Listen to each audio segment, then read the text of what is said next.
We in that part 6. We're gonna keep it going, diving deeper and deeper. This is deep, bear with me, but let's dive into it. Section 4. In Egypt as well as in Greece, it is therefore the myth of Quetzalcoatl that people celebrated with such solemnity under the name of Bacchus and under various names commemorating the memory of this god. This myth is especially found in Zagreus, whom you undoubtedly recognize when Tezcatlipoca presents his mirror to Quetzalcoatl. Zagreus is the son of Jupiter and Proserpine, just as Quetzalcoatl in the aspect of Tlatoani and Tlatoani is the son of Mixcoatl, the king of the Chichimecs, the founder of the Toltec monarchy, for Zagreus translates from Quechua as the breath of the torn woman, Zagreus.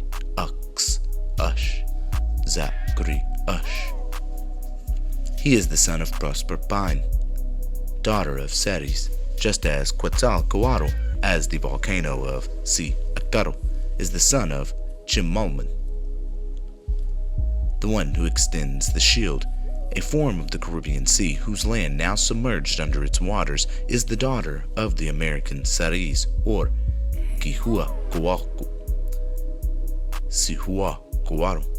the woman with serpents, South America. You will see later how this myth identifies with that of Oxomoco, the mother goddess. Proserpine, therefore, represents this fertile region of Tomoachan, celebrated along with Toulon in all Mexican annals. It's this land of delights, which was the first to descend under the waters at the beginning of the cataclysm. This is how, from another perspective, Ceres or Quihuacoatl hides her daughter Proserpine from her suitors in a cave, entrusting her protection to the serpents that pull her chariot. These two serpents represent fire and water, continuously seen in this form in Mexican documents, the two great causes of the ruin of the land. They appear to drag as if in a chariot. But Jupiter himself transforms into a serpent and mates with Proserpine. Similarly, Chimolman, conquered by Mixcoatl, conceives a son with him. She gives birth after 4 days of labor and dies in childbirth. This son is Tlatoani. Zagreus is born with a bull's head, and he is his father's favorite, given a place near the throne. Tlatoani is joined by his father Mixcoatl in his victories and grandeur. He is the archetype of the peacemaking warrior and the conquering king.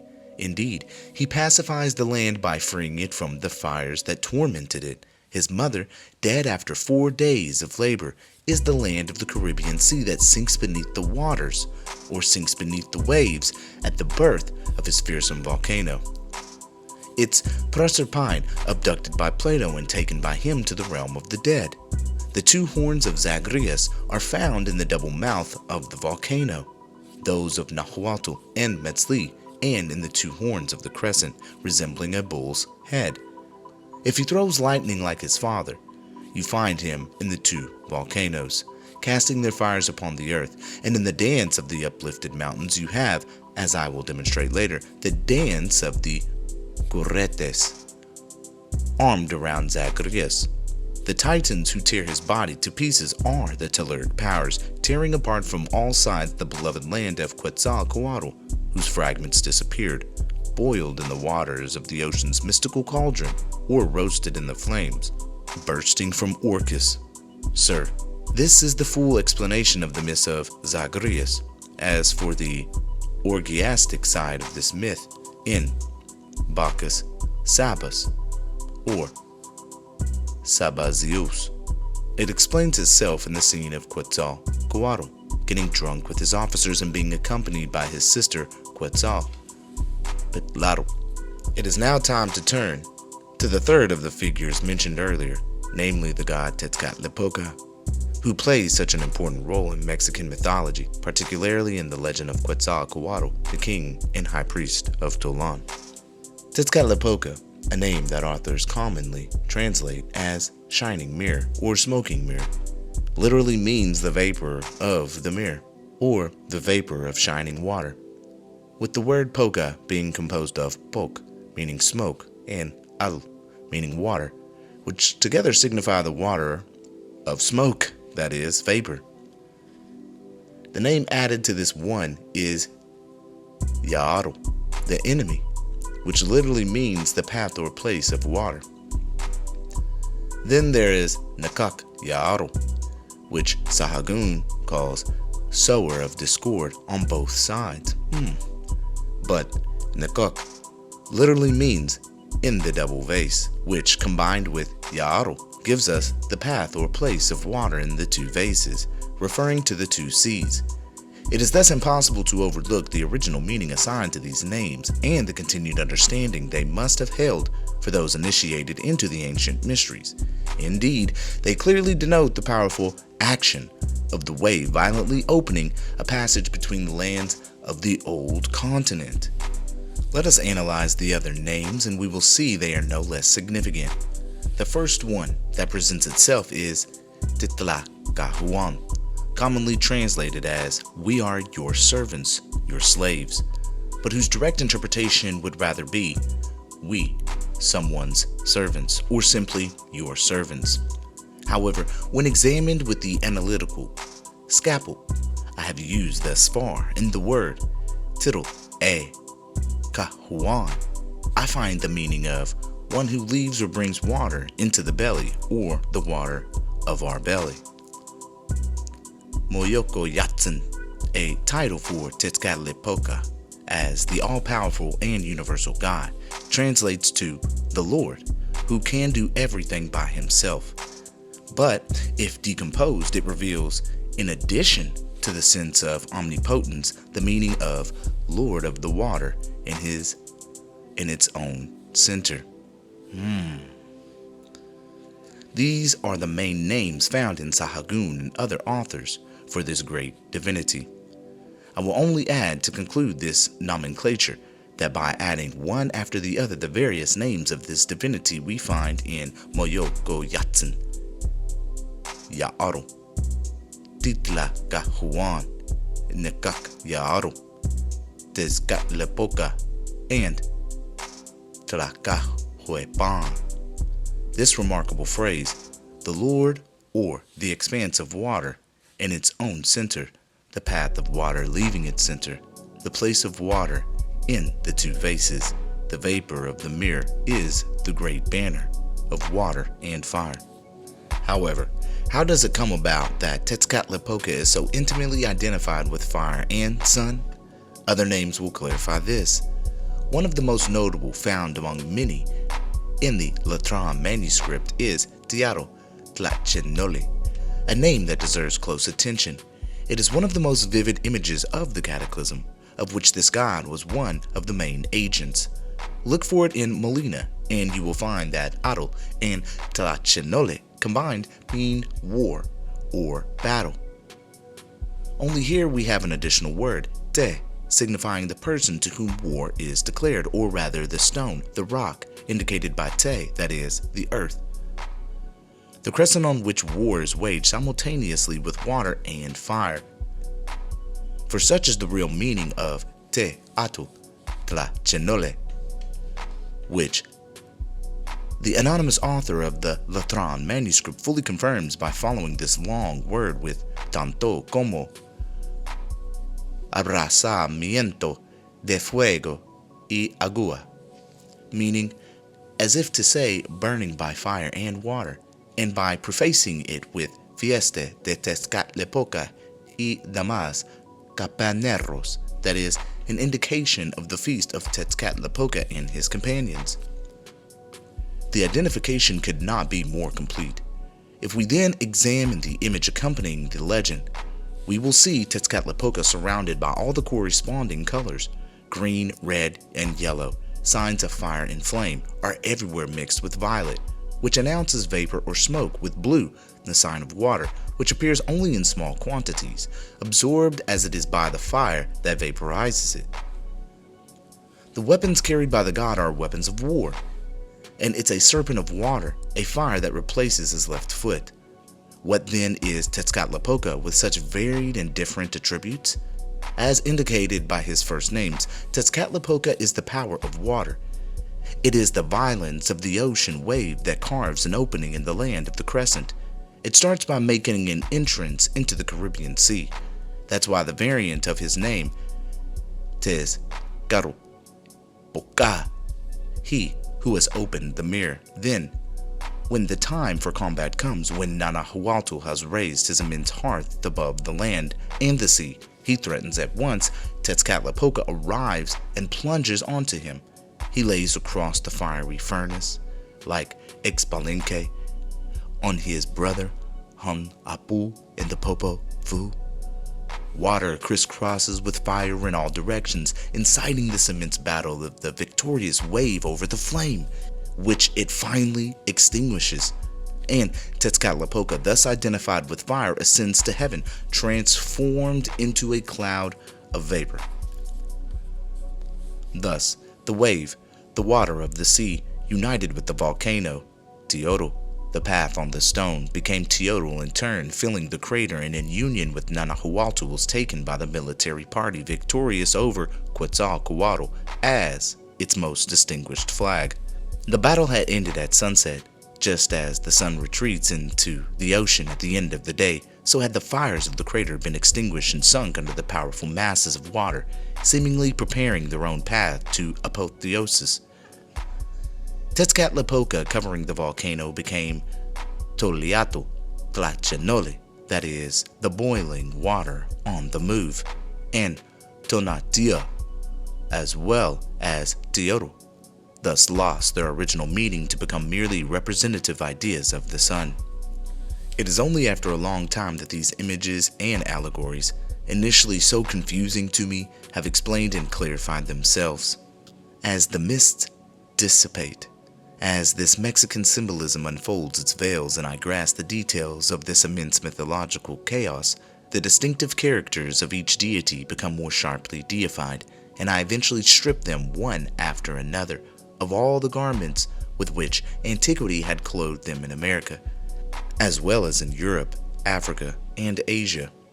This is how you could be convinced by reading their various names and analysis of the identity of this god with the ocean, especially confined within the boundaries of the two American Mediterraneans from which comes his renowned name. If he is the all-powerful, impalpable, invisible god, well, sir, it's the material idea of the power of the sea breaking through the ancient land of the crescent. It's the impossibility of grasping water without it escaping by flowing. It's the difficulty of offering a correct image of it, in the same way that the gods, mountains, and volcanoes have gradually endowed Tezcatlipoca with these different attributes through the transcendentalism of the schools. If, as Sahagún repeats in more than one place, he is the universal God, present in all places, in heaven, on earth, and in the underworld, it's because Tia, or the moistness, envelops the earth and the sky from all sides, with Tezcatlipoca thus sharing the rule with Quetzalcoatl. It's, as stated again by the same author, because he is the abyss and is called darkness and breath, the rising of the night, Yahual Ehekaro, the vitality of the air, in the night as well as in the day, the breeze that one feels over the water, and which blows over the ocean with which it seems to merge.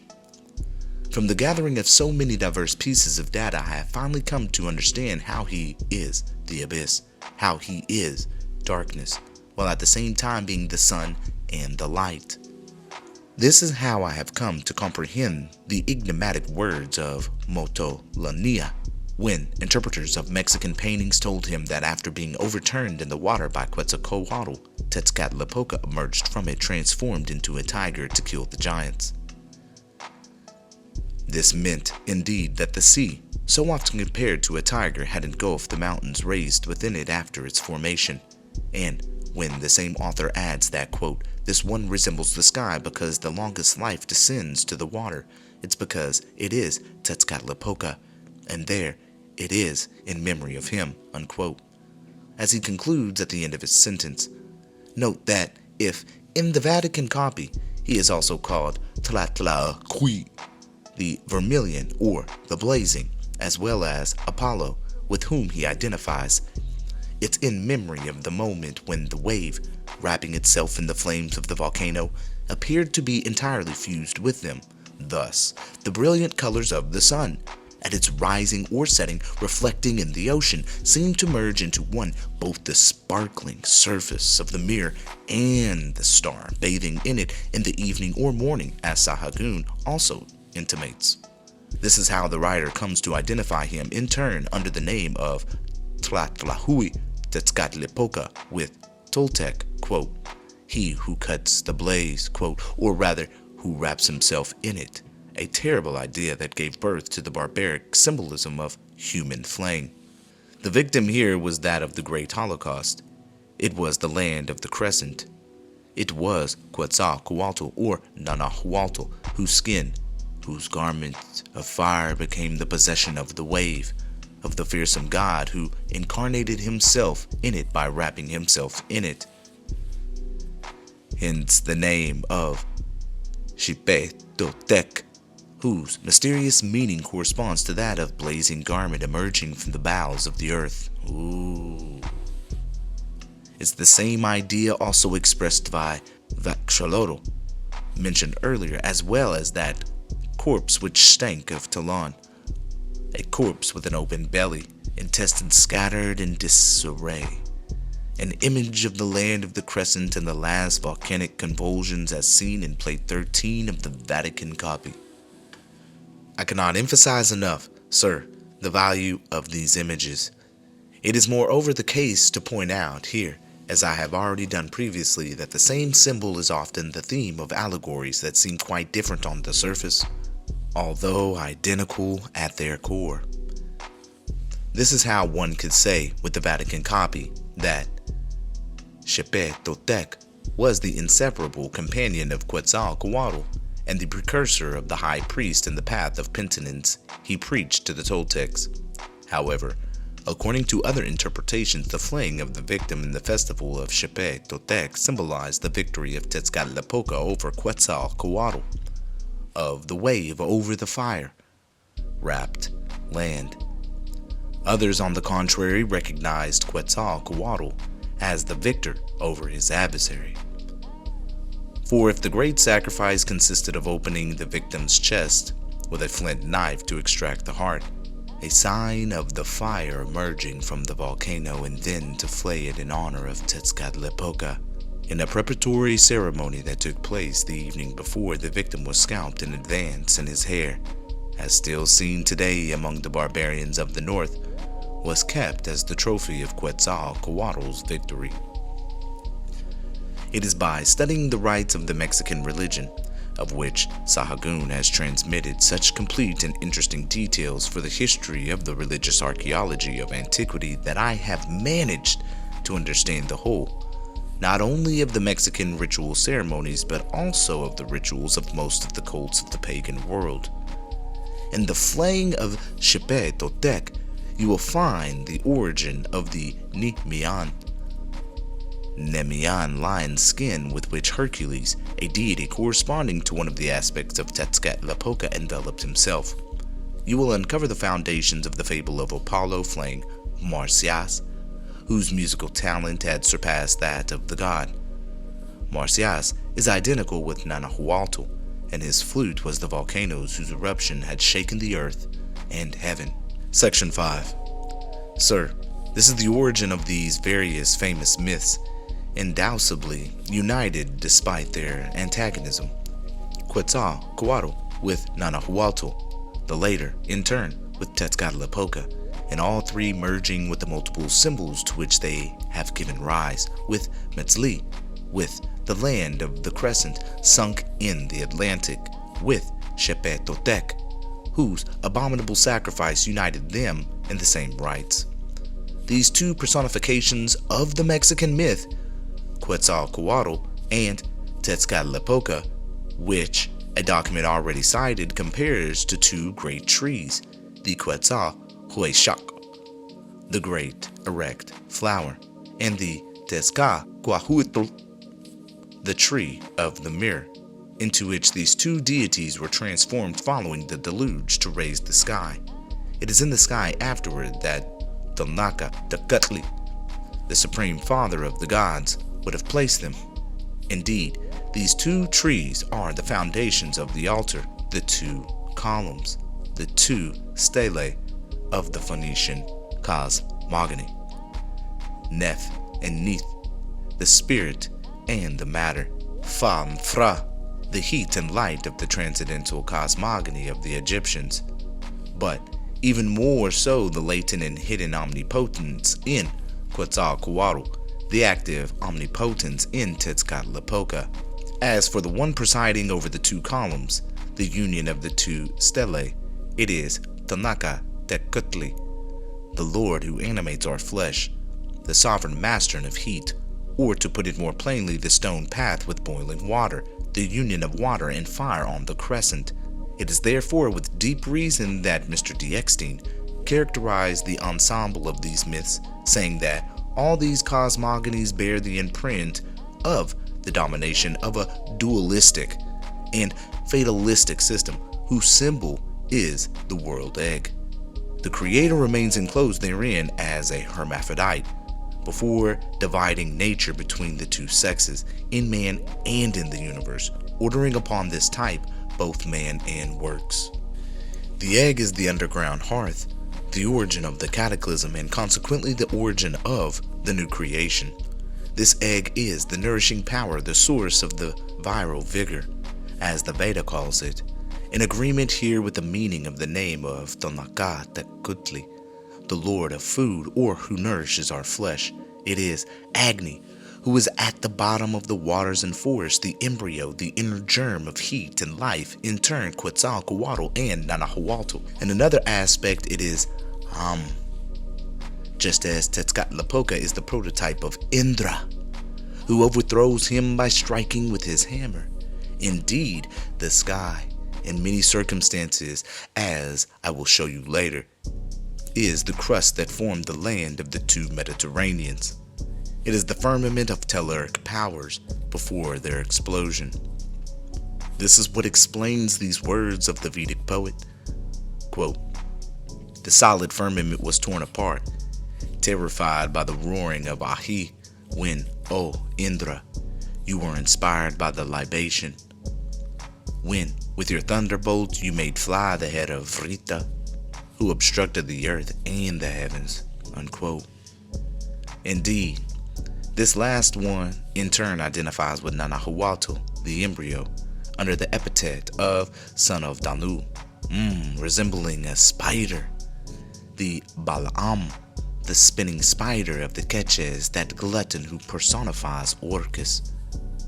In the theology of the Veda, as in the Mexican theogony, Ahi and Vrita sometimes merge with Agni, with whom Indra himself comes to identify as Tezcatlipoca with Quetzalcoatl. The Rig Veda is full of similar allusions, enigmatic for the most part, and which can only be explained by the absolute identification of Hindu deities with Mexican deities. These in turn are summarized in a small number of myths, whose origin can be distinctly found in the various episodes of the Cataclysm. In the personification of these episodes with the places that witnessed them, whether the regions engulfed in the abyss or those that have emerged after the ruin of the crescent. An equally striking image in the Mexican traditions is the one where the authors of the text gather around the fire of Quetzalcoatl, all his cheer spurs with sparkling colors. It is in the form of one of these birds that brought him joy in Tolan that his soul rises to the heavens. In the legend of Nanahuatl, the bright colors of these birds are the precious fabrics with which the gods of the Empyrean make a throne for the new divinity, according to the Codex Chimalpopoca. But if, on one hand, this document seems to compare these colors to two to those that wrap the day star at its setting. On the other hand, it is recognized that these birds with such beautiful plumage are only poetic images of fire and flames, of the great crater, before the wave came to extinguish it. These images undoubtedly served as a model for the fables concerning the phoenix in the traditions of our continent. How else to explain, for example, in the Ninevite monuments, the presence of this upright bird with the figure of a man and the head of a bird carrying the sacred libation cup, as Mr. D. Eckstein phrases it? Herodotus, about this marvelous bird, recounts that every 500 years the phoenix made its appearance in Heliopolis of Egypt, the city of the sun. That is a big deal. He did. The young phoenix carried the corpse of its father, which it wrapped in a mass in the shape of an egg, which it then sealed with myrrh. Oh man, let's go. Thus, on one hand, the libation cup, that is to say, the Gulf of Mexico, and on the other, the mysterious egg, from which the embryo of the earth emerges, the volcano that transports its fires from one crater to another. Similar to the Egyptian phoenix, the bird with golden wings of the Vedas, the Hiranyapaksha, digs an egg to form a tomb, which recalls the legend of Martanda, the genie enclosed in the dead egg, from which will emerge the Martada, or life-giving sun, just like Nanahualtu, rising resplendent from the fire where he has left his decay. In all the traditions concerning him, Mr. D. Eckstein continues, the radical meaning in the word phoenix always relates to the red or solar color, to the sunbird, which plumes red and bloody into the ocean where it sets, and from which it emerges in the morning with the libation cup. Well, isn't that the entire myth I have just described to you in the legends of Nanahualtu and Quetzalcoatl? Philostratus, your friend, continues, quote, brings the phoenix from India, that is, from the region where the Kashaka ethnos originally dominated. He depicts it as the Garuda and supposes that it emerges from the rays of the fire of the altar or the rays of the sun spreading its golden feathers. Its cradle is at the sources of the great river of India, or the Sindhu, which also bears the name of Nila, or the Black. It is in these regions that the epic tradition of Fardasi places the bird, Simurgh, the protector of the young, Ferdinand, whom it preserves from the ambushes of the cephalic serpent. Then, moving from India to China in search of traces of the marvelous bird, he continues, quote, the Chinese tradition of the bird, Feng Huang, brings us back to the region of the Hyperboreans in the north of India. There is Uttara Guru, where the Aryas lived in slavery to a race that was superior to them in science and civilization, a race represented by a king of riches. It was the king of the metallurgical productions of the games of the mountain, the Kashatavarya, as the Bactrians say, the Kubervarasha, as the Indians said, the Padastia, the servant of the great god, who was the great serpent of the mountain, that Nilakanta, whose throat had turned black as a result of the poison he had swallowed. It is from these regions to their west that the ancestors of the Chinese claimed the bird of which I speak came from. They enumerate 5 appearances of the bird, Feng, and this return of the cycle of the 5 could have a mythical connection with the cycle of the 500 years of the Phoenix of Egypt. All these traditions, as you can see, have a striking relationship with those I was explaining to you just a moment ago. The names of the places themselves offer, for the most part, a perfectly grammatical meaning in the languages of the Mexican Guatemalan group, no less grammatical than precise in their concordance with the details of the cataclysm. The 5 appearances of the phoenix, this very fact, as you will see later, is an allusion to the volcano of Topoltzin, disappearing under the furious wave, that, and reappearing with Nanahualtu. It also states the number of volcanoes personified in the different appearances of Quetzalcoatl before and after the cataclysm. The text of the Codex Chimopapaca adds that he had 4 successors who reigned after him in Talon, that is to say, after the disappearance of the greatest. 4 other volcanoes still showed themselves on the Antilles, where, for several years, they exhibited their activity. Moreover, the portrait that Herodotus sketches of the Egyptian phoenix, whose wings were partly golden and partly red, and whose figure and size were those of an eagle, are details that could also relate to the Quetzal, to the macaw, to the sparrowhawk, whose image more or less symbolically appears above the cross of Palenque, but more frequently in the form of an eagle, whose feathers continuously change color above the mystical tree. It can be seen in a multitude of Mexican paintings, symbol alternately of water, fire, or smoke, personified ultimately in the hummingbird of Huitzilopochtli, as I will show you later. And you will also recognize it in the macaw of the monolithic gate of Tiwanaku, reproduced with such fidelity in the drawings of Mr. Lyons en Grand. Do not forget either that it is in Heliopolis, that this city of the sun, that the phoenix made its appearance. Heliopolis, built in memory of the great volcano in which the Egyptians called Heliopolis An or On, identical with the Ham, which I spoke of earlier, but which I think I should give you a full explanation of here before going further. It would certainly be presumptuous of me, sir, to tread so confidently on a terrain where so many distinguished scholars have faltered. If I had nothing more to offer alongside their work than the faint lights I might have acquired in their wake, in a specialty that I have only touched upon, I repeat, therefore, with the utmost frankness, that I have no intention of setting myself up as a scholar, nor of seeking to offend the just sensibilities of those who have dedicated themselves to Oriental studies. But since the research that I have conducted in a seemingly entirely different path led me to the entrance of the sanctuary from which all the mysteries of pagan antiquity have emerged, I act as all your colleagues would. I open the doors and reveal its secrets. Section 6. The Ham, concerning which I thought to make this declaration again. The Ham, as you know, sir, is nowhere mentioned in the Veda, the oldest of the sacred books of India, but it is discussed in the exposition of Brahmanic doctrines with the spelling Om, which brings back to the An or On of the Egyptians, the first word pronounced by the Creator. Says Mr. Guignot in a note attached to his translation of Cruiser's symbolism was Om appeared before everything else and is called the firstborn of the Creator. Om, or prana, akin to the pure ether, containing within itself all qualities, all elements, is the name, the body of Brahm,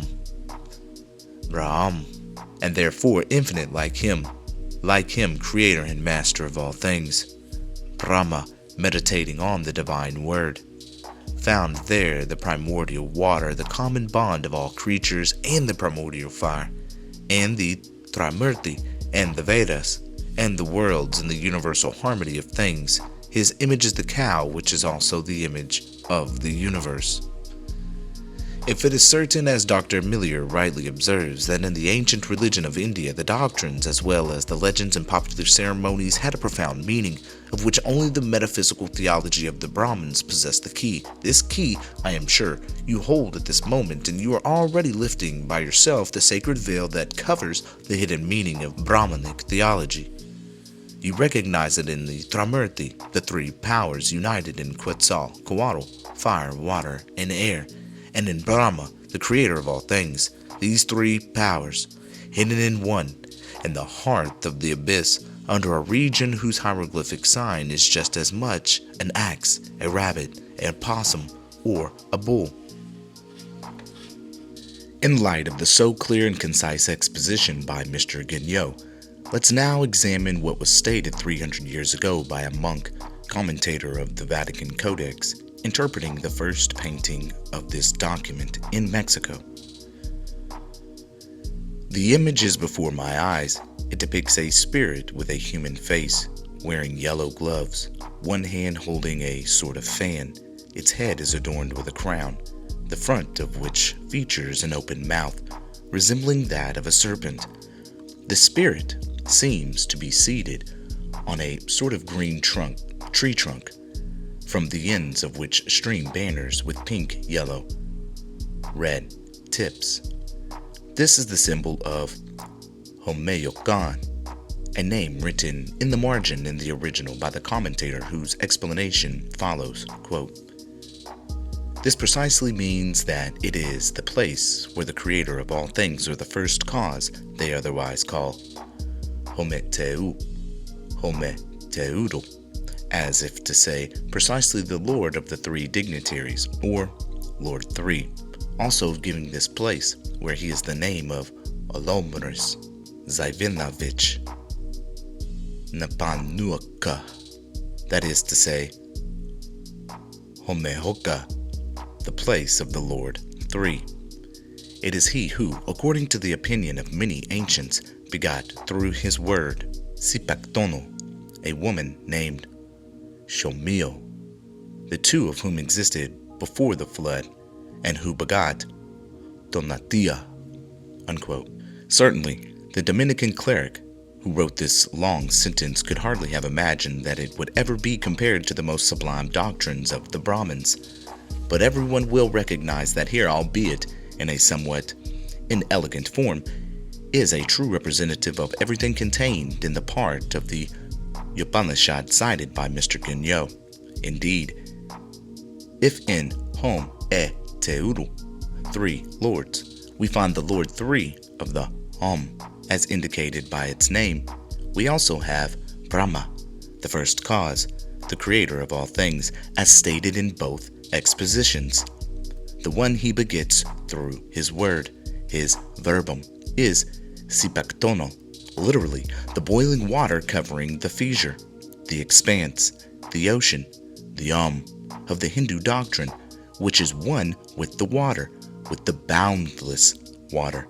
But or Prana, Para, Na, the mother of the waters, the ocean, in the Tupi language, which is the body of Brahma. What is it in reality? The image described above shows it to you. It is that upon which the master is seated. It is the trunk of the great world tree, the container and the content of the blaze or of the boiling water. It is this trunk where Brahma was enclosed as in an egg, in which he burst open, separating the two hemispheres, he, the germ, and master of all things. Hence his title of Hom E Deuru, three times Lord of the Hom, or rather three elements on the tree. For such is fundamentally the meaning of Brahma, in his capacity as master of the three worlds. That is why the place where he reigns is also called in the Quechua language Oromris, the rupture of the rotating tree, and Zavinavich Napaneaka, the place among the peaks of the great mother of the fissure. These different names align perfectly with the preceding. Now, before proceeding further, I think it is time to give you the etymology of Hom, this curious word representing what I find in the group of Mexican Guatemalan languages. In the Nahuatl language means two, double, and is found as the root of the adjective omakik, meaning maturity, fullness. Thus, it could be taken as composed of O, meaning path, expanse, and Mi, the crescent, the aloe, one of the names given to the land submerged under the waves, or perhaps O, and Mo, Mu, meaning soaked earth, primal matter, a name found in the composition of Oxumoko, the common mother, whom I will discuss later. Would thus also signify the path on the earth, or the link between the earth and the water of the central hearth, the path of heat and moisture, always double, hence perhaps the word Orne, for two in Mexico, and Yom or Yon, the root of Yoma, a verb indicating the pleasure of love, etc. In Maya, signifies boiling, means to go around, as in Quechua, where it underpins the causative preposition ro, al, per, propter, etc. for or because of, a preposition that, when decomposed, means engendered by the primary cause. In Maya, again, is the father, the master, in an absolute sense. In both languages is the pregnant female, the pregnant woman, and the midwife. Hum is the noise, the thunder of thunder. Hum is the drum or wooden trumpet. In Maya, it is a verb meaning to overturn, to thoroughly upset. Finally, in Quechua, hum, which also expresses noise, means tree, and hum is the name given to the building where the ancient game of ball was played, the name of the land of volcanoes, symbolized in the heroes Hun Hun Apu, Vukub Hunapu of the Popol Vuh, mysterious names that together mean each blower are the 7 breaths of a single blower, or a single volcano. Now, if we move from India to Persia, it is no longer the the word of Brahma, that we find, but the hum, the tree of life, chalice of mercy and immortality, which most Orientalists identify, not without reason, with the hum of the Upanishad, the tree of life and light related to the sun and its zodiacal course, and similar to the Kapavriksha or Tulasa, Tulaza, trees of the Hindus, also necessary for sacrifices. This hum tree, to which Gores traces the creation of the plant system, is found in Persian cosmogony, in direct connection with the bull, wounded by Ahriman, from whose right shoulder the first man, Kaiomors, etc., emerges. Without delving deeper into Persian ideas, I ask you to note, sir, how everything concurs with the ideas I presented earlier on the varied myths that had the crescent as their subject. The 7 Amshchas Pans, forming the court of Ormuzd, in the abode of supreme bliss, are yet another radiant image of the 7-8 volcanoes lit on the home, the sacred tree, descending with it to the realm of eternal bliss, the nirvana of Buddhist theology, that is, the nothingness of the abyss. Therefore, the hom is the tree pierced by volcanoes. It's the Esquahuitl, the tree of blood, or rather, of lava and fire. In Mexican theology, it's the tree of which Xochitl, Acacan, the place where the flower stands, and Tomoanchan, the descended dwelling, the paradise of American traditions, are distinct parts in which you will find in many paintings of the Codex Borgia, as well as in the Vatican copy and the Codex Laetier, without me needing to explain them. This tree is Osiris, buried by his son Horus, Osiris who, by descending under the waves, becomes the supreme judge of the underworld, like Ormuzd, like Mictlan, Tecutli, this lord among the dead, so well identified in Mexico with Chantico, the path that is like the dwelling, depicted as a fox or a jackal, dressed in widow's garments. For Chantico was the widow of the god, similar to her dwelling which she covered with her garment, her tomb with which the submerged mummy was identified.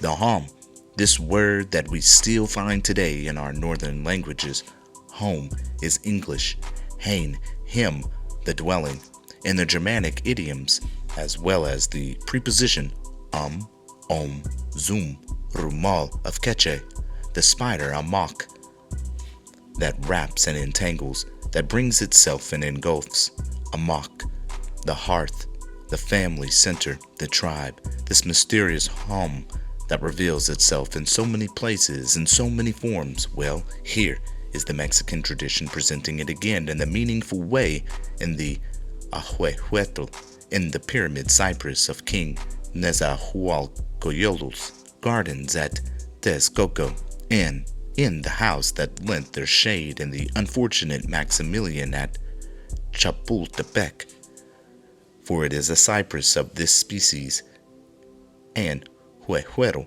literally the water giant, or he who grows great in water, so named in memory of a Huehuero or Gan that Tlatoani commands Nata and Nina to pierce and hollow out when the flood comes, according to the texts of the Codex Popaca. Here, especially the Nahuatl language presents a curious trait of the double interpretation required by these curious Mexican books.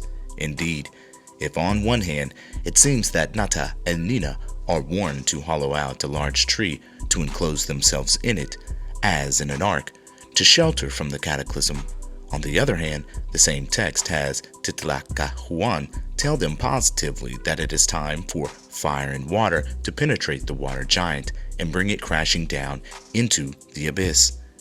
This mysterious tree, the hum, is still always the same one that Mr. Lagarde so learned described in the rites of all peoples of the ancient world. It's this pyramidal cypress, and the meaning of which he so rightly discovered the united ideas of life and death. Section 7. As a symbol of the male and female moon, the great Huehuero thus bore the androgynous character attributed to the cypress in Eastern cults. From its debris would emerge the hermaphrodite who gave birth to Eros, symbol of the fires that devoured it and that escaped from it, as seen in some monuments where winged love is depicted emerging from a tree. In America, as in Africa, the cypress was a symbol of Xochiquetzal, the Mexican Venus, hence the name Xochitl.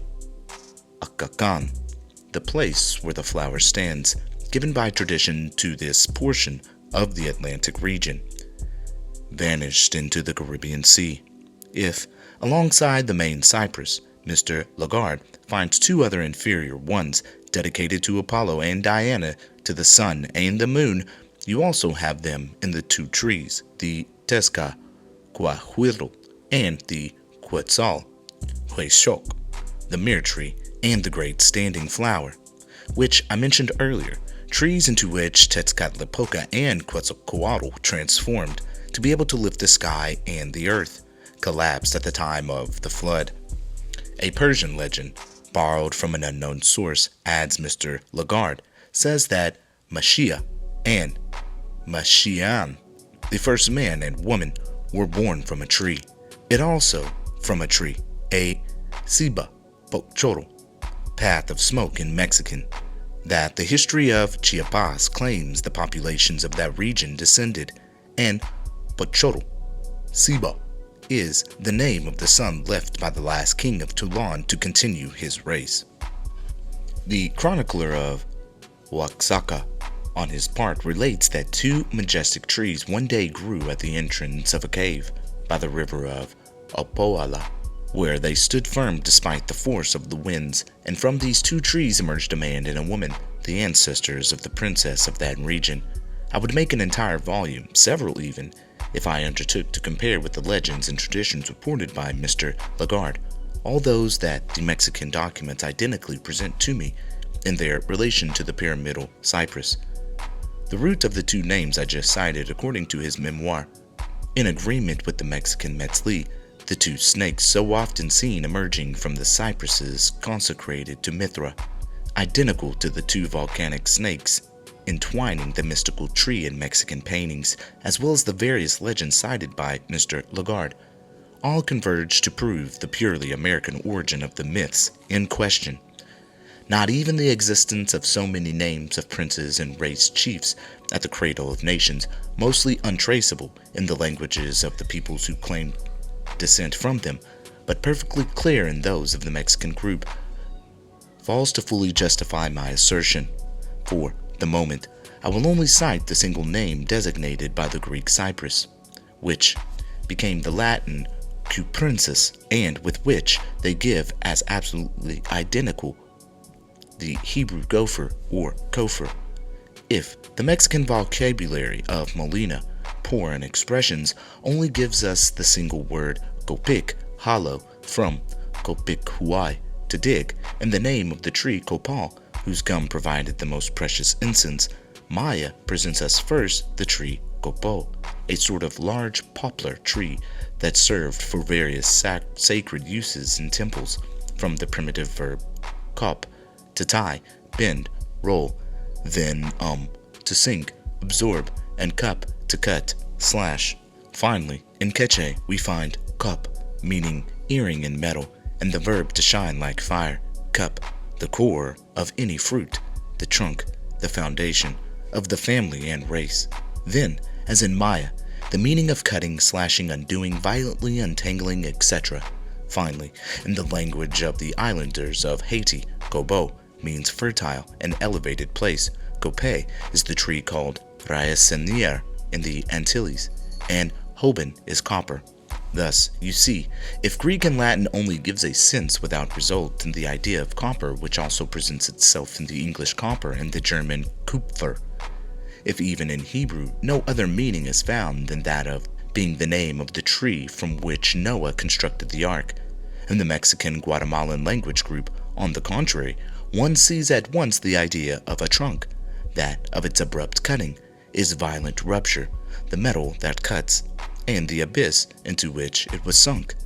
The name of Copal, that of Copo, the sacred tree, are no less remarkable. Moreover, even pronunciating the word as the French or Slavs do, cypress, cyprus, zipru, it's the radical C or tsi that is discovered in Quechua and Mexican, with the sense of tearing, of violent exit. Finally, in the last syllable, re, ri, rets, or rits, Quechua again offers a similar meaning, cup rets and cup ros, also indicating the fraction, the violent opening of a trunk, the tearing of a tree from which fire sprang like Eros, like Cupid, from the pyramidal cypress, consecrated to its mother, and which itself is still called Kobo in the language of the natives of Haiti. Do I need to insist now on what is significant in the affection that Chinese authors displays in saying that the cypress constantly turns towards the west? According to information provided by Mr. Stanislas Julien, our eminent sinologist, I will add another coincidence, if not more, which is no less remarkable concerning the trees, the sun, and the moon that Alexander the Great consults upon his arrival in India, and which Julius Valerius adds, resembled cypresses of the species he called myrobolani. Well, sir, open the history of the life of Christopher Columbus written by his son Fernando, and in the account of Brother Roman Payne that it contains, you will also find that two of the men who populated Haiti, having emerged from caves dedicated to the sun and the moon, were transformed into two trees, called hopi, steel copper, in Haitian language, the same that we call, says author, myrobolani. I believe it is unnecessary to affirm here the funerary character that Mr. Lagarde attributes to the cypress in his memoir, when everything in the history of the water giant is nothing but an immense mourning, that of the death and burial of Osiris, of the continent submerged under the waves, and whose commemoration has perpetuated through the centuries in all the religious ceremonies of antiquity. It is also to this cataclysm, of which I have already sketched so many features, that the festivals of the death of Atis and the cult of Cybele Ku Alas, and those celebrated in Syria in memory of Adonis, alluded. Everything was equally significant in both. In the former, you remember, a pine tree to which the image of Atis was attached was carried into the forecourt of the goddess's temple, where it was burned with various ceremonies. The day and symbolic act that took place there were designated by the same formula. The tree makes its entrance. Well, even until the time of the conquest, similar festivals continued to be celebrated every 4 years in Mexico in honor of Xi Tecutli, or the life of the grassy surface, or of the tortoise, considered as the god of spring, of the year, or of fire, three things to which his name also alludes. This deity, being the symbol of the earth, both engulfed and resurfaced alive from the abyss, was represented by a large tree of the species called jocoro, which was raised on a mast after its lower branches had been stripped. Around it were tied leaves of paper, cut in a wavy manner, the significance of which I need not explain to you, for they were the image of the waves that had engulfed the crescent, symbolized in this tree. In other circumstances, instead of a tree, it was a bundle of canoes or young plants tied together to which was attached a mask, crafted in mosaic, the main pieces of which were a kind of antique green, speckled with black, symbolizing Tezcatlipoca, who thus seemed to identify himself with the bundle, covering it as the wave had covered the great Atlantic tree. Hence the name Tezcatlipoca, the life in the brilliant smoke, or in the smoke of the mirror, given to the material of which this mask was made. It is a circular basin of this antique green color, representing not the city of Tezcuco, but the fundamental idea of this name, that can be seen in a piece from the Bourbourg collection, reproduced by the efforts of General Tlatoani.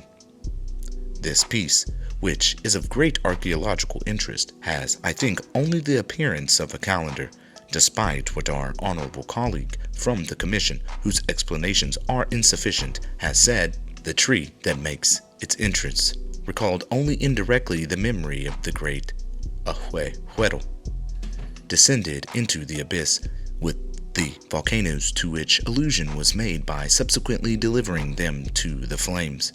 The commemoration of this event, as well as the episodes attached to it, took place especially in the Mexican month Xocotli Huetzi, a name that, in the ordinary sense, seems to have some connection with the fruit harvest, but whose literal meaning is the great jet vivifying the wave on the vase.